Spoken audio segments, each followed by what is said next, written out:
Hi అండి, welcome back to my channel Mahi daily vlogs. నేనైతే ఇక్కడ Saturday special paneer butter masala ఎలా చేయాలో చూసేద్దాం వచ్చేయండి. ఒక ప్యాన్లో 1 టేబుల్ స్పూన్ బటర్ వేయండి, normal butter, and 1 table spoon oil వేసిన తర్వాత ఆయిల్ కాగిన తర్వాత అందులో లవంగాలు, బిర్యానీ ఆకు, దాల్చిన చెక్క 3 వేసి ఫ్రై చేసిన తర్వాత నేనైతే పెద్ద సైజు 5 ఉల్లిపాయల్ని స్లైసెస్గా చేసుకున్నానండి. సన్నగా కట్ చేసిన తర్వాత ఉల్లిపాయల్ని లైట్గా ఫ్రై చేయడానికి కొద్దిగా ఉప్పు వేసుకోండి. కొద్దిగా ఉప్పు వేసిన తర్వాత ఉల్లిపాయలు అనేది మనకి లైట్గా మగ్గాలండి. లైట్గా మగ్గిన తర్వాత ఒక పెద్ద సైజు 8 టమాటాలు తీసుకోండి. ఇక్కడ నేను చేసే కర్రీ ఒక 5గురికి అయితే వచ్చిందండి. తర్వాత అల్లం, వెల్లుల్లిపాయలు, అల్లం 1 ఇంచు దాకా వేసుకోండి. 5 వెల్లుల్లిపాయలు వేసుకోండి. బాగా కలిపిన తర్వాత మూత పెట్టి మగ్గనివ్వండి. ఒక 10 మినిట్స్లోనే మనకి టమాటా అనేది మగ్గిపోతుందండి. 5 to 10 మినిట్స్ తర్వాత 10 జీడిపప్పు వేసిన తర్వాత ఇప్పుడు ఇంకో 5 మినిట్స్ మగ్గనివ్వండి. పక్కన పెట్టుకొని స్టవ్ కట్టేసి పక్కన పెట్టుకొని చల్లార్చుకోండి.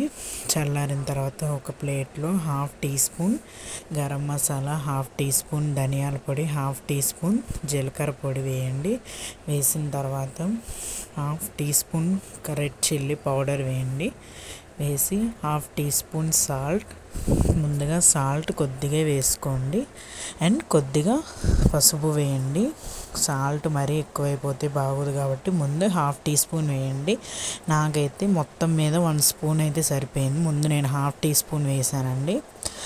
తర్వాత మనం పక్కన పెట్టుకున్న ఉల్లిపాయలు అనేవి చల్లారిన తర్వాత మిక్సీ జార్లో వేయండి. మిక్సీ జార్లో వేసి మెత్తగా పేస్ట్ చేయండి. కొద్దిగా వాటర్ యాడ్ చేయండి. నేను ఇక్కడ వీడియోలో చూపిస్తున్నట్టు చేయండి. వాటర్ యాడ్ చేసిన తర్వాత అదే ప్యాన్లో మనం మళ్ళీ 1 table spoon oil and 1 table spoon butter వేసి అది వేగిన తర్వాత 2 బిర్యానీ ఆకు వేయండి. బిర్యానీ ఆకు వేసిన తర్వాత కొద్దిగా ఉల్లిపాయలు, 2 సన్నగా కట్ చేసుకున్న ఉల్లిపాయలు వేయండి. ఉల్లిపాయలు లైట్గా ఫ్రై అయిన తర్వాత మనం పక్కన పెట్టుకున్న మసాలాలు కూడా వేయండి.